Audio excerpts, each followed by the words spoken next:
الحمد لله الحمد لله نحمده ونستعينه ونستغفره ونؤمن به ونتوكل عليه ونعوذ بالله من شرور أنفسنا ومن سيئات أعمالنا من يهده الله فلا مضل له ومن يضلله فلا هادي له ونشهد أن لا إله إلا الله وحده لا شريك له ونشهد أن سيدنا وسندنا وحبيبنا ومولانا محمدا عبده ورسوله صلى الله تعالى عليه وعلى آله وأصحابه وبارك وسلم تسليما كثيرا كثيرا. أما بعد فأعوذ بالله من الشيطان الرجيم. بسم الله الرحمن الرحيم. هو الذي أرسل رسوله بالهدى ودين الحق ليظهره على الدين كله ولو كره المشركون. صدق اللہ العظیم. حضرات محترم، اس وقت امت جس سوال کی طرف بڑھ رہی ہے اور جس طرح وہ پستی کی طرف بڑھتی چلی جا رہی ہے، اس کو اب تقریباً 1 صدی سے زیادہ وقت گزر چکا ہے، اور ہم دیکھتے ہیں کہ مسلمانوں کے اندر بھی ایک مایوسی ہے کہ بڑھتی چلی جا رہی ہے. اس کی وجہ بنیادی طور پر یہی ہے کہ مسلمانوں کے لیے اس سے نکلنے کا حل نبی کریم صلی اللہ علیہ وسلم نے بڑی وضاحت کے ساتھ بیان کیا ہے، اس طرف کوئی توجہ نہیں دے رہا. اور میں یہ چاہوں گا کہ مختصر انداز میں آپ کے سامنے یہ 6 لیکچرز پر مشتمل، بلکہ 7 لیکچر پر مشتمل یہ ایک سیشن ہم کریں، اور اس کے اندر ان کو اچھی طرح آپ ذہن نشین کر لیں تو آپ کو حل بڑا واضح طور پر سمجھ آ جائے گا. اور یہ کیسے ممکن ہے کہ نبی کریم صلی اللہ علیہ وسلم جو رحمت للعالمین ہے، قیامت تک آنے والے انسانوں کے لیے رہنما ہے، اور آپ صلی اللہ علیہ وسلم کی زندگی سے، آپ کی سنت سے ہر مسلمان کو ہر عمل کے لیے رہنمائی مل جاتی ہے. چھوٹے سے چھوٹا عمل ہو، کھانے پینے کے آداب ہوں، نشست و برخاست کے آداب ہوں، ہر ایک کے لیے ہم دیکھتے ہیں کہ بڑی واضح رہنمائی موجود ہے. پھر یہ کیسے ممکن ہے کہ جو امت اس قدر گمبھیر مسائل میں مبتلا ہو تو اس کا حل آپ صلی اللہ علیہ وسلم نے نہ بتایا ہو؟ آپ صلی اللہ علیہ وسلم نے جو حل بتایا وہ بہت واضح ہے. اس وقت ہم دیکھتے ہیں کہ غزہ کے اندر کتنا ظلم ہو رہا ہے. شاید یہ تاریخ انسانی میں یا تاریخ اسلامی میں مسلمانوں پر اتنا ظلم ہوا ہو، اور یہ بے تحاشا جو ظلم اور تباہی ہے اس کو سارے مسلمان دیکھ رہے ہیں اور کچھ کر نہیں پا رہے. بلکہ اصل بات یہ ہے کہ وہ حل کی طرف آ ہی نہیں رہے. یعنی جو حل نبی کریم صلی اللہ علیہ وسلم نے بتایا اس حل کی طرف ہمیں آنا چاہیے اور اس پر عمل کے لحاظ سے آگے بڑھنا چاہیے. محض باتیں کر دینا اور اسی کے ذریعے سے اس دنیا کے اندر کوئی تبدیلی نہیں آتی جب تک کہ اس کو عمل کی صورت میں ہم اپنی باتوں کو اور اپنی پلاننگ کو اور حل کو آگے نہ بڑھائیں. تو اس لیے میں یہ چاہوں گا کہ آپ حضرات پوری توجہ کے ساتھ یہ 7 لیکچرز سنیں، اور اس کی ہر بات کو اچھی طرح میں کوشش کروں گا کہ آپ اس کو یاد بھی کریں، اور انشاءاللہ آپ کو یہ لکھا ہوا بھی میں پیش کروں گا تاکہ آپ کو چیزیں بنیادی باتیں یاد ہو جائیں. اور بڑا سادہ حل ہے، کوئی زیادہ مشکل باتیں نہیں ہیں، وہ سب آپ لوگ جانتے ہیں، مگر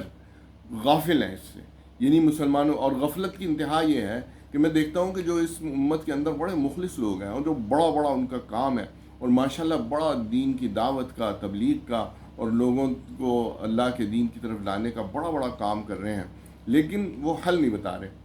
حل اگر بتائیں گے تو یقیناً جو ان کو مسلمان ہیں وہ عمل کی طرف آئیں گے. آج اگر مایوسی ہے تو بنیادی طور پر یہی وجہ ہے کہ ایک مسلمان جب سب کچھ کر لیتا ہے، ساری محنت کرتا ہے اور ساری چیزیں بجا لاتا ہے، تو پھر وہ کہتا ہے کہ آخر کب تک، یہ حل کیا ہے؟ وہ حل جب اسے نہیں معلوم ہوگا. اور یہ کیسے ممکن ہے کہ نبی کریم صلی اللہ علیہ وسلم نے حل نہ بتایا؟ آپ صلی اللہ علیہ وسلم نے خود فرمایا تھا کہ ترکتکم علی المحجۃ البیضاء لیلھا کنہاریہا. دیکھو میں تمہیں ایک ایسی شاہراہ پر، ایسی روشن دلیل پر چھوڑ کر جا رہا ہوں جس کی رات جو ہے وہ دن کی طرح روشن ہے. اور جب وہ اتنا واضح حل موجود ہے قرآن و سنت کے اندر تو پھر ہمیں اس پر عمل کرنا چاہیے.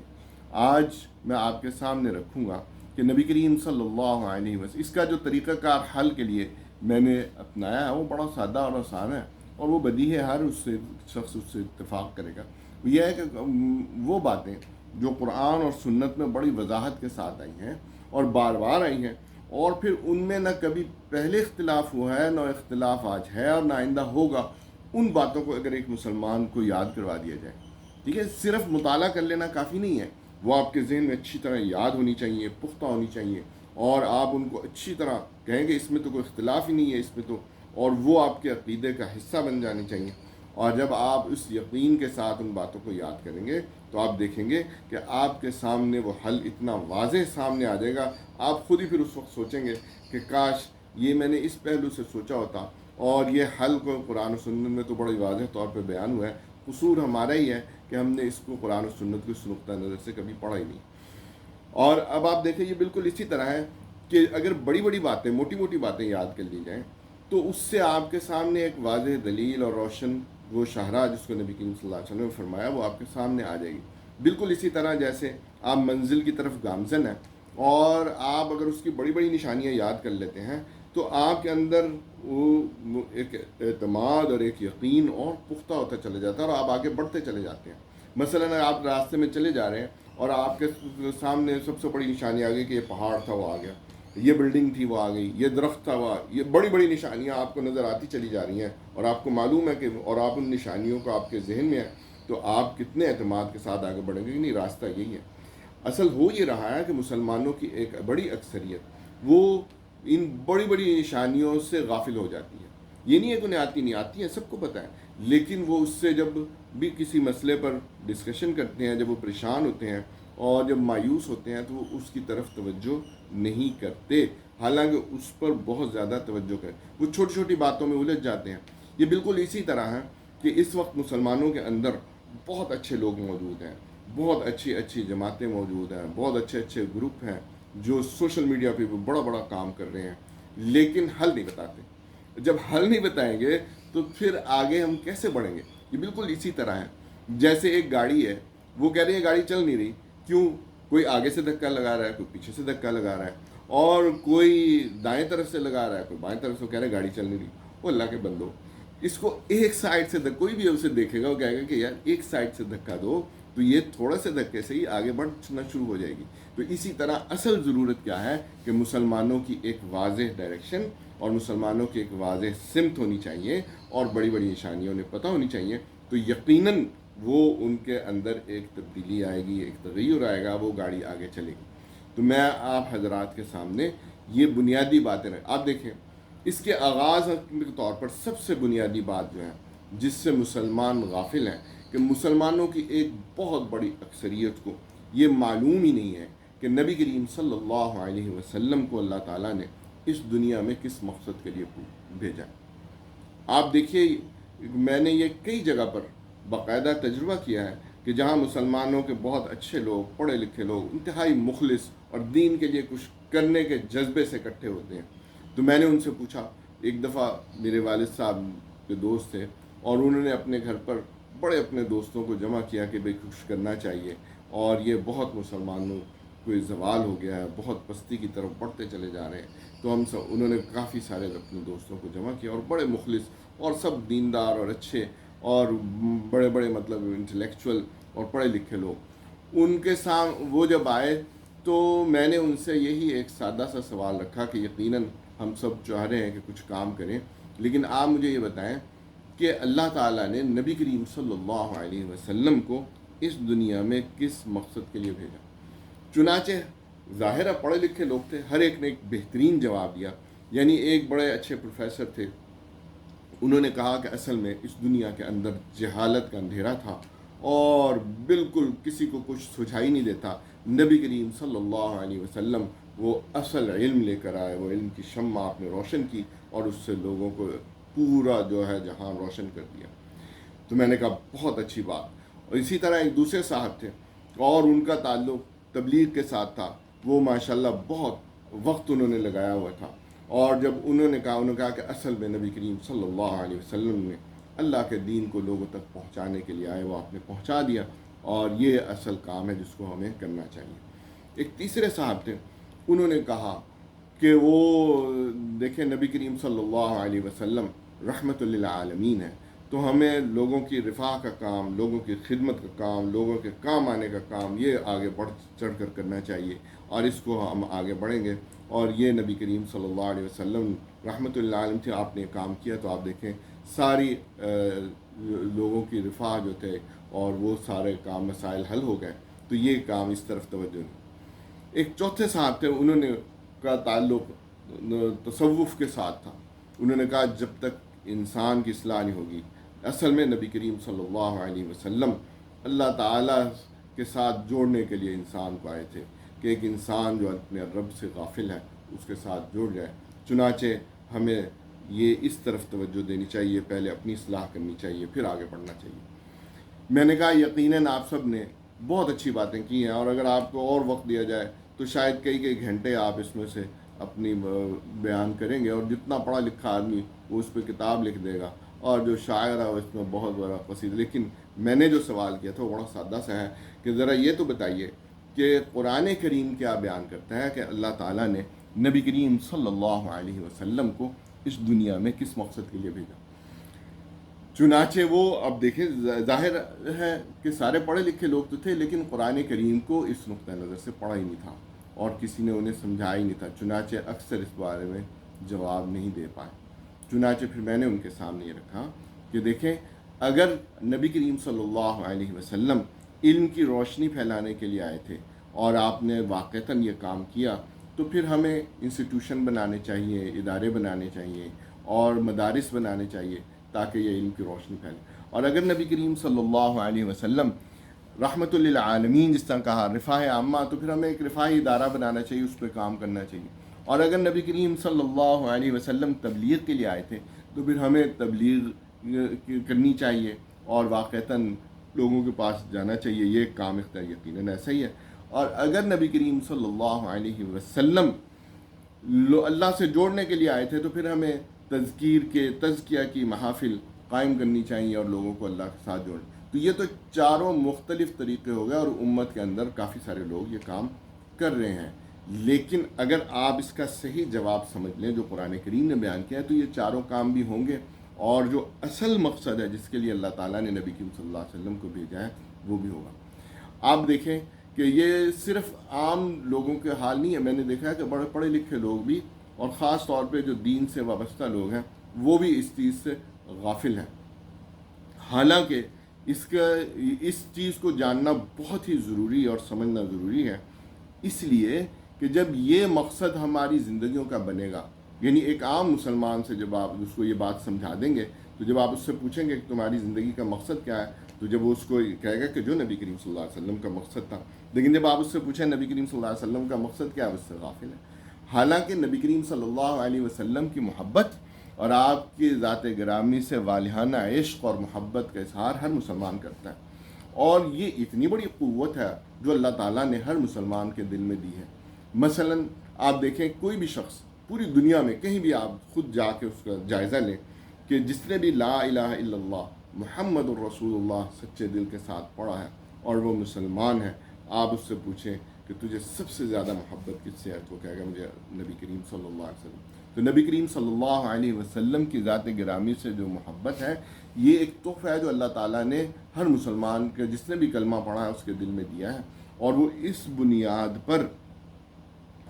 یقیناً یہ توقع رکھتا ہے، یہ تمنا رکھتا ہے کہ نبی کریم صلی اللہ علیہ وسلم قیامت کے دن اس کی سفارش کریں گے۔ اور واقعتاً اصل بات ہی یہی ہے کہ ہمارے پاس کوئی عمل ایسا نہیں ہے جو اللہ کے حضور ہم پیش کر سکیں اور جو اس قابل ہو کہ وہ اللہ کے حضور ہم پیش کر سکیں، صرف یہ ایک محبت ایسی ہے جو ہر مسلمان اگر اپنے دل میں جھانکے اور اس کا جائزہ لے، وہ یقیناً کہے گا کہ ہاں یہ وہ چیز ہے جس کے ذریعے سے مجھے امید ہے کہ نبی کریم صلی اللہ علیہ وسلم قیامت کے دن میری سفارش کریں گے۔ اگر ہم یہ بھی چھن گئی تو پھر ایمان ہی نہیں رہا، اور ہم دیکھ رہے ہیں کہ یہ آہستہ آہستہ جو شیطان ہے وہ اس نے طریقہ کار ایسا اپنایا ہوا ہے کہ اس کو آہستہ آہستہ کم اور کمزور کرتا چلے جا رہا ہے، لیکن ایسی بات نہیں ہے۔ تاریخ اسلامی نے ہمیں یہ دکھایا ہے کہ جب بھی یہ چیز موجود رہی ہے، یہ امت اسی کی وجہ سے طاقتور ہو گئی، اور اسی کی برکت سے بڑے بڑے کارنامے لوگوں نے انجام دے دیے، اور اس کی وجہ یہ تھی کہ ان کے دل میں نبی کریم صلی اللہ علیہ وسلم کی محبت۔ یہی جو قدس آج جو انتہائی ظلم اور بربریت کا شکار ہے، یہ قدس اسی طرح ایک دور تھا کہ مسلمانوں سے چھن گیا تھا، اور وہاں پر ایک جرنیل تھا صلیبیوں کا، جب ان کا قبضہ ہو گیا تو انہوں نے بے تحاشا مسلمانوں کو قتل کیا،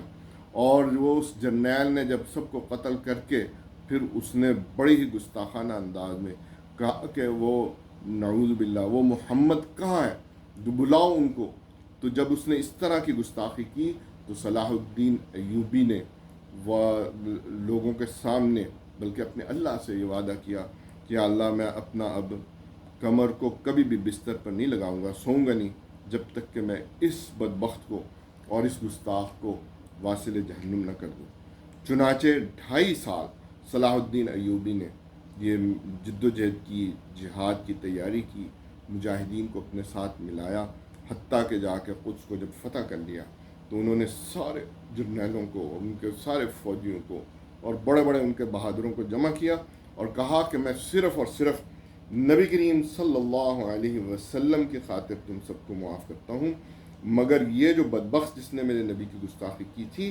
میں نے اللہ سے وعدہ کیا تھا کہ اس کو میں واصل جہنم اور عبرتناک سزا دوں گا۔ چنانچہ انہوں نے اس کو سزا دی سب کے سامنے۔ اور آپ دیکھیں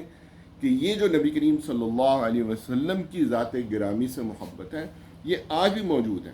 اور یہ قوت، یہ پوٹینشل، یہ طاقت دنیا کی کسی قوم کے پاس نہیں ہے۔ یعنی آپ دیکھیں نہ یہودیوں کے پاس ایسی شخصیت ہے، نہ عیسائیوں کے پاس، نہ ہندوؤں کے پاس، نہ امریکہ کے پاس، نہ جاپان، یہ صرف مسلمانوں کے پاس آپ کی ذات مبارکہ ہے، اور آپ سے اتنا والہانہ عشق اور محبت کرتے ہیں، ہم نعتیں پڑھتے ہیں آپ سے ہر طرح کا، اسی کو ہم اپنی نجات کا ذریعہ سمجھتے ہیں کہ انشاءاللہ، اور اسی کی برکت سے انشاءاللہ یہ امت بہت آگے بڑھ سکتی ہے۔ یہ پہلی قوت، اسی وجہ سے میں کہتا ہوں کہ اسی کو بنیاد بنا کر ہم آگے بڑھیں۔ یعنی آپ دیکھیں یہ امت کے اندر جب زوال بھی تھا، یعنی بر صغیر کے اندر جب انگریزوں کا قبضہ ہو گیا تھا، اور اس دور کے اندر جب ایک ہندو نے نبی کریم صلی اللہ علیہ وسلم کی گستاخی کی تو عطاء اللہ شاہ بخاری رحمۃ اللہ علیہ نے اپنے ایک جلسے میں، ایک تقریر میں کہا کہ اللہ کے رسول کی عزت جو ہے وہ ہندوستان کی گلیوں کے اندر اس طرح رسوا ہو رہی ہے تو کوئی ہے جو۔ چنانچہ ایک شخص اٹھا، غازی علم الدین، اس نے اگلے دن جا کر اس ہندو کو قتل کر دیا اور اسے واصل جہنم پہنچایا۔ اب آپ دیکھیں کہ اس وقت بر صغیر کے اندر بڑے بڑے علماء موجود تھے، بڑے بڑے اللہ کے ولی لوگ موجود تھے، بڑے بڑے مثلا آپ دیکھیں مولانا محمد علی جوہر، مولانا اشرف علی تھانوی، مولانا حسین احمد مدنی، اور اسی طرح بڑے بڑے امت کے صلحاء اور قائد اعظم رحمۃ اللہ علیہ اور علامہ اقبال رحمۃ اللہ علیہ، یہ ایسے لوگ موجود تھے۔ لیکن جب اس نے یہ اتنا بڑا اقدام کر دیا نبی کریم صلی اللہ علیہ وسلم کی محبت میں، تو قائد اعظم رحمۃ اللہ علیہ اس کے پاس گئے اور کہا کہ غازی، اگر تو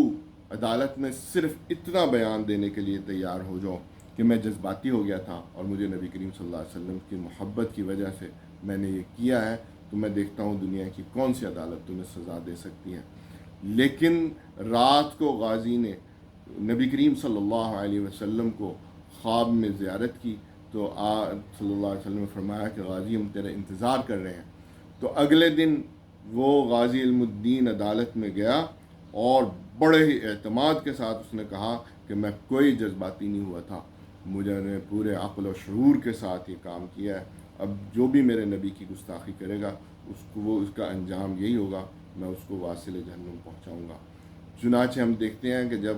علامہ اقبال رحمۃ اللہ علیہ اس کو دفنا رہے تھے، رو رہے تھے، تو آپ کہہ رہے تھے کہ عشق کے اندر یہ غازی ہم سب پر بازی لے گیا۔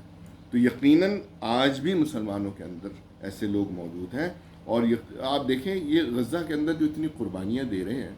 آپ سمجھتے ہیں کہ یہ بغیر محبت کے؟ بے انتہا محبت۔ آپ ان کی ویڈیو کلپ دیکھیں، ان کی اصل محبت اور اصل منبع جو ہے وہ یہی محبت ہے، جس بنیاد پر وہ سب کچھ برداشت کر رہے ہیں۔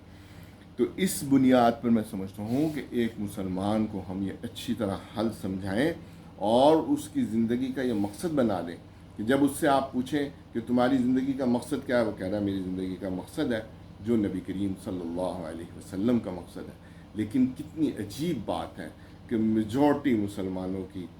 غافل ہے اور اسے پتہ ہی نہیں ہے کہ نبی کریم صلی اللہ علیہ وسلم کو اللہ تعالیٰ نے اس دنیا میں کس مقصد کے لیے بھیجا۔ چنانچہ یہ جو آیت میں نے تلاوت کی ہے، اس کے اندر اللہ تعالیٰ نے بڑی ہی وضاحت کے ساتھ اور متعین کر کے بتایا کہ میں نے اپنے رسول کو کس لیے بھیجا، اور بڑا آسان ہے، مطلب ہر مسلمان اس کو جانتا ہے۔ فرمایا کہ هو الذی ارسل رسولہ بالہدیٰ، اللہ تعالیٰ فرماتے ہیں کہ وہی ہے اللہ تعالیٰ کی ذات، ارسل رسولہ، جس نے بھیجا اپنے رسول کو، بالہدیٰ و دین الحق، ہدایت کے ساتھ اور دین حق کے ساتھ، لیظہرہ، تاکہ اسے غالب کر دے، علی الدین کلی، سارے دینوں پر اسے غالب کر دے۔ تو آپ دیکھیں یہ جو آیت کا حصہ ہے یہ 3 جگہ پر آئے ہیں، سورۃ توبہ میں آیت نمبر 33، اور سورۃ الفتح میں آیت نمبر 28، اور سورۃ الصف میں آیت نمبر 9۔ تو یہ 3 جگہ پر یہی الفاظ کے ساتھ کتنی وضاحت ہے، یعنی قرآن کریم میں جا بجا ذکر کیا ہے کہ ہم نے اپنے رسول کو کس لیے بھیجا، اور وہ بڑا متعین کر کے اور بڑی وضاحت اس کی موجود ہے قرآن کریم کے اندر بھی اور احادیث میں بھی کہ اللہ کے رسول کس لیے آئے۔ لیکن آپ دیکھیں جو اتنا واضح بات ہے اس کو ایک عام مسلمان نہیں جانتا، تو پھر کیوں ذلت اور رسوائی اس کا مقدر نہ ہو، کیوں مسلمانوں کو مارنا پڑے؟ مار اس لیے پڑ رہی ہے کہ یہ جو اتنا سادہ سی بات تھی اس سے وہ غافل ہے۔ تو اس لیے سب سے پہلی بات جو آج ہم نے یاد کرنی ہے اس سبق کے اندر وہ یہ بات ہے کہ اللہ تعالیٰ نے اپنے رسول کو اس دنیا میں کس لیے بھیجا۔ تو وہ یہ آیت ہے هو الذی ارسل رسولہ بالہدیٰ، وہی ہے جس نے بھیجا اپنے رسول کو ہدایت کے ساتھ، دین الحق اور دین حق کے ساتھ، لیظہرہ، تاکہ اسے غالب کر دے، علی الدین کلی۔ آپ دیکھیں اس کے لیے آپ اگر نبی کریم صلی اللہ علیہ وسلم کی سیرت الطیبہ بھی آپ دیکھیں، ہر مسلمان جو بھی سیرت پڑھے گا آپ دیکھیں کہ آپ کی یہ جد و جہد مکی زندگی سے ہی آغاز ہو گئی تھی، اور آپ صلی اللہ علیہ وسلم کی جو دعوت تھی بڑی سادہ اور بدیہی تھی۔ وہ کہتے تھے کلمۃ واحدہ، دیکھو یہ کلمہ ہے، اس کو تم تھام لو، تملکون بہ العرب والعجم، تم عرب اور عجم کے سردار بن جاؤ گے۔ آپ دیکھیں یہی تو وجہ تھی کہ آپ سے جو بہت محبت کرنے والے لوگ تھے، جو آپ کے قبیلے کے لوگ تھے، قریش کے لوگ تھے، وہ آپ سے بے انتہا محبت کرتے تھے، لیکن جو ہی آپ نے یہ دعوت دی تو وہ آپ کے مخالف کیوں ہو گئے؟ یہ کشمکش کیوں ہو گئی؟ یہ کشمکش اسی طرح کہ نبی کریم صلی اللہ علیہ وسلم کا مقصد بڑا واضح تھا، انہیں پتہ تھا کہ ہم نے یہ پورا نظام بدلنا ہے، اور پوری اس جو دعوت ہے یہ کیا۔ تو آپ دیکھیں پھر نبی کریم صلی اللہ علیہ وسلم نے وہ جد و جہد کی، قربانیاں دی، حتیٰ کہ مدینہ منورہ ہجرت کر کے وہاں پر ایک اسلامی ریاست بنائی، اور پھر اس کے بعد ہم آپ کی سیرت جس نے بھی پڑھی ہے وہ دیکھیں، پھر جب مکہ فتح ہو گیا، وہ دین غالب آ گیا، اور اس کو دین کو جو غلبہ حاصل ہوا تو پھر لوگوں نے کیا دیکھا؟ لوگوں نے دیکھا کہ واقعتاً وہ غلبہ دین حق سے مراد یہ تھی کہ لوگ انفرادی طور پر بھی اللہ اور رسول کی اطاعت کریں اور اجتماعی طور پر بھی، یعنی ایک انفرادی طور پر بھی انتہائی مخلص اپنے اللہ کے ساتھ مطیع و فرما بردار، اور پوری اجتماعیت اور پوری ریاست جو تھی وہ بھی اللہ اور رسول کی اطاعت و فرما برداری۔ چنانچہ یہ جو اگر آپ سے کوئی پوچھے، کتنا سادہ سا سوال اور سادہ سا جواب ہے کہ آپ جس ذات گرامی سے اتنی زیادہ محبت کرتے ہیں ان کو اللہ تعالیٰ نے اس دنیا میں کس مقصد کے لیے بھیجا ہے، تو یہ سب سے پہلی چیز ہے جو ایک مسلمان کو ہم حل کے لیے اگر اسے یہ سمجھ آئے گی تو پھر حل بھی سمجھ آئے گا۔ ظاہر ہے کہ جب یہی بات نہیں سمجھ تو حل کیسے سمجھ آئے گا؟ تو یہ بات اس کو سمجھانی ہے، ٹھیک ہے۔ اب آپ دیکھیں کہ جو آدمی یہ سمجھتا ہے کہ اللہ کے غلبہ، نبی کریم صلی اللہ علیہ وسلم اس دنیا میں کس لیے تشریف لائے، وہ غلبہ دین حق کے لیے تشریف لائے، اور اس آیت کے اور اس کے لیے جو قرآن اسلامی لٹریچر کے اندر ہمارے جو اس کے اندر قرآن و سنت کے اندر جو اور اصطلاحات استعمال ہوئی ہیں اس میں سے ہے اقامت الدین، یعنی قرآن کریم کی آیت ہے اقیم الدین، اور دین کو قائم کرو، جس طرح آتا ہے نا اقیم الصلاۃ، نماز قائم کرو، اسی طرح آتا ہے اقیم الدین، دین کو، تو دین کو قائم کرنا یعنی اس اللہ کے دین کو نافذ کرنا۔ اور اس کے لیے دوسری اصطلاح جو عام فہم سے اصطلاح وہ ہے کہ اسلامی نظام، اسلامی نظام کی جد و جہد، اسلامی نظام کے لیے کوشش، اسلامی نظام کے لیے کام کرنا، یا پھر اس کو اور آسان جو عام لوگوں کے ذہنوں میں بالکل ہے کہ ہمیں کیا چاہیے، ہمیں نظام مصطفیٰ چاہیے۔ آپ کی اور میری زندگی کا مقصد کیا ہے کہ ہمیں اب نظام مصطفیٰ چاہیے۔ بہت ہو چکا ظلم، بہت ذلت ہم نے دیکھ لی، بہت رسوائی دیکھ لی، امت کی بے بسی بھی دیکھ لی. تو اب جب اس طرف نہیں آئیں گے تو یقیناً آپ دیکھیں کہ اگر آج بھی وہ مدینہ جیسی ایک ریاست ہوتی، کوئی بھی دنیا کے اندر ایک اسلامی ریاست ہوتی، تو آج غزہ کا یہ حال نہ ہوتا. آپ دیکھیں 58 اسلامی ملک ہیں، کسی ایک ملک میں بھی اس طرح کی ریاست جو نبی کریم صلی اللہ علیہ وسلم جو دین لے کے آئے تھے اس کو غالب کیا تھا، وہ غلبہ دین موجود نہیں ہے. اور اسی طرح اس کے لیے جو غلبہ دین حق، کہ آپ سے اگر کوئی پوچھے کہ اللہ تعالیٰ نے نبی کریم صلی اللہ علیہ وسلم کو اس دنیا میں کس مقصد کے لیے پوچھے، تو ہر مسلمان کو یہ یاد ہونا چاہیے کہ غلبہ دین حق کے لیے بھیجا. تو اب آپ دیکھیں کتنا آسان جواب ہو گیا. اگر آپ ایک عام مسلمان سے پوچھیں تمہاری زندگی کا مقصد کیا ہے، تو کہہ کہ میری زندگی کا مقصد وہی ہے جو نبی کریم صلی اللہ علیہ وسلم کا تھا. جب آپ سے پوچھیں نبی کریم صلی اللہ علیہ وسلم کا کیا مقصد تھا، وہ کہے گا غلبہ دین حق. ٹھیک ہے، تو اس کے لیے ایک اور اصطلاح آتی ہے کہ حکومت الہی، یعنی اللہ کا دین. یہ اللہ کی زمین ہے، اللہ کی زمین پر اللہ کا دین قائم ہونا چاہیے، اور یہ اس وقت کہیں بھی قائم نہیں ہے. یہی وجہ ہے کہ آج مسلمان ذلت اور رسوائی میں مبتلا ہے. وہ اپنی ساری چیزیں دیکھتے ہیں اور لیکن کچھ کر نہیں پا رہے. اور یقیناً اس اعتبار سے جو ایک واقعتاً ایک مسلمان ہے وہ بہت شرمندہ بھی ہے، اور مایوسی بھی بڑھتی چلی جا رہی ہے. لیکن مایوسی کی کوئی بات نہیں. آپ دیکھیں گے جس طرح یہ بات کتنی سادہ اور واضح تھی اور آپ کو سمجھ آ گئی ہے، اسی طرح آگے حل بھی آپ کو بڑا واضح سمجھ آئے گا، اور یہ بھی سمجھ آئے گی کہ یہ امت اس طرح ذلت اور رسوائی کے کیا اسباب ہیں، کیا چیزیں. یہ اللہ اور رسول نے ہر چیز واضح طور پر بتائی، اور اس کا ہم ایک لائحہ عمل بھی آپ کے میں سامنے رکھوں گا کہ اس پہ اگر عمل شروع کر دیں وہ بھی بہت ہی آسان ہے. ضرورت اس عمل کی ہے کہ ان چیزوں کو آپ اچھی طرح یاد کریں، سمجھ کے آگے بڑھیں. ٹھیک ہے، جو سنجیدگی کے ساتھ اور باقاعدگی کے ساتھ اس کو نہیں سمجھے گا، اور محض مطالعہ جو ہوتا ہے نا، وہ یقیناً بہت فائدہ. ہم دیکھتے ہیں کہ یہاں بڑے بڑے صحافی، بڑے بڑے لوگ وہ بہت وسیع مطالعہ رکھتے ہیں. کوئی بات پوچھیں اس کے بارے میں ان کو کچھ نہ کچھ علم ہوتا ہے، لیکن وہ علم نہیں ہے، وہ صرف مطالعہ ہے. علم یہ ہوتا ہے کہ چیزوں کو یاد کیا جائے. جس طرح یہ ایک سادہ سا سوال تھا کہ نبی کریم صلی اللہ علیہ وسلم کو اللہ تعالیٰ نے اس دنیا میں کس مقصد کے لیے بھیجا. اگر جس کا مطالعہ بڑا وسیع ہے وہ تو شاید اس پہ کئی کتابیں لکھ دے، ٹھیک ہے، اور اس کے صلاحیت بھی ہے، اس کا بیان بھی بڑا اچھا ہے، بڑی اچھی گفتگو بھی کر دے. لیکن اس سے آپ یہ سوال کریں کہ قرآن کریم نے جو صحیح جواب ہے وہ کیا ہے، وہ یہی جواب ہے جو قرآن کریم نے دیا. یعنی جب غلبہ دین حق ہو گیا، اللہ تعالیٰ نبی کریم صلی اللہ علیہ وسلم نے اللہ کے دین کو غالب کر دیا، تو پھر آپ دیکھیں سارے کام ہوئے. یعنی پھر دعوت و تبلیغ بھی بڑی ہو گئی. یعنی دعوت تبلیغ تو پھر اس کہ پہلے نبی کریم صلی اللہ علیہ وسلم ایک فرد کے پاس جاتے تھے، کوئی مانتا تھا کوئی نہیں مانتا تھا. یعنی آپ دیکھیں مکی دور کے اندر. لیکن جب مکہ فتح ہو گیا تو پھر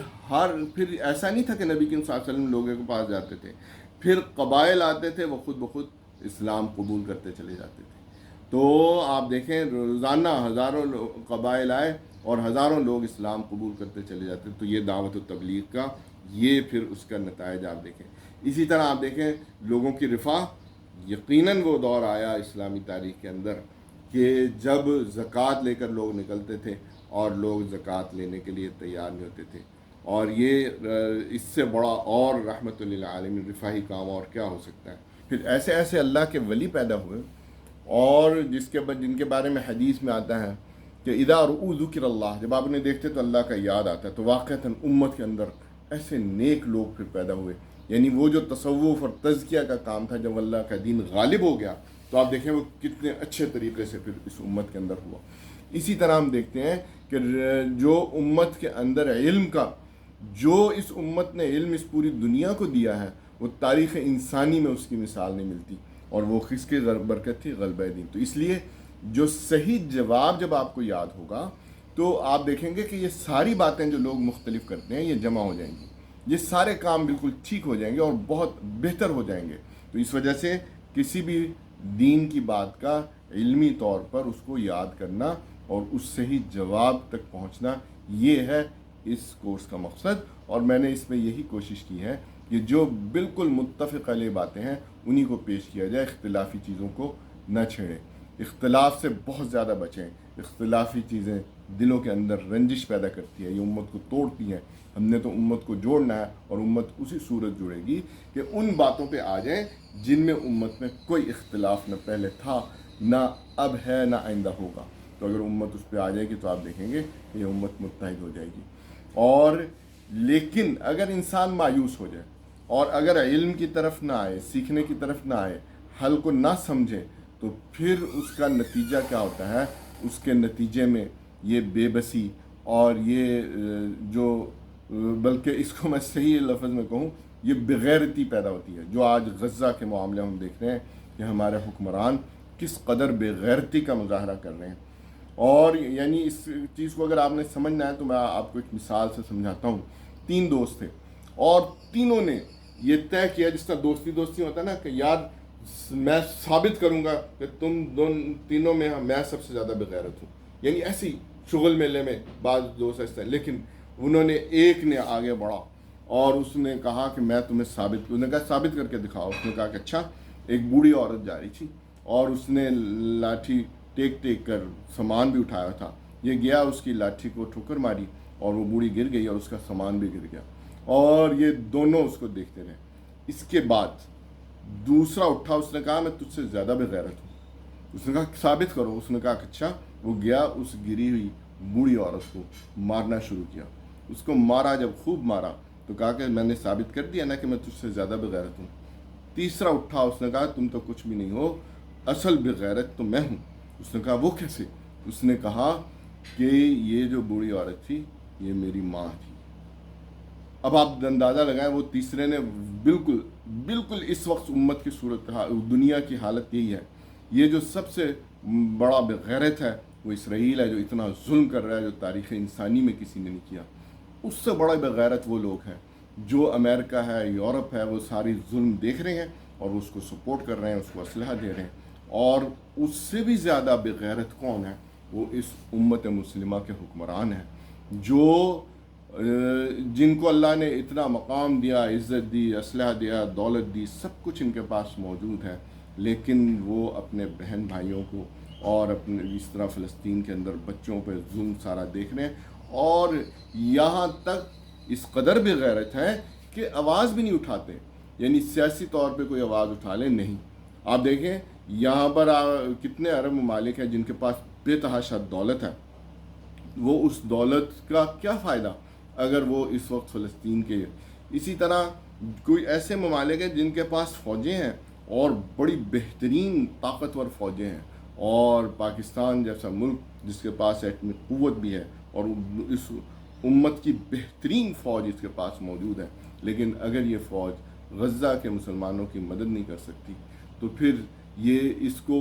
بغیرتی نہ کہا جائے تو کیا کہا جائے؟ بہرحال ہم کسی کو فتویٰ نہیں لگاتے، ہمیں بہت امید ہے، مایوس بالکل نہیں ہونا،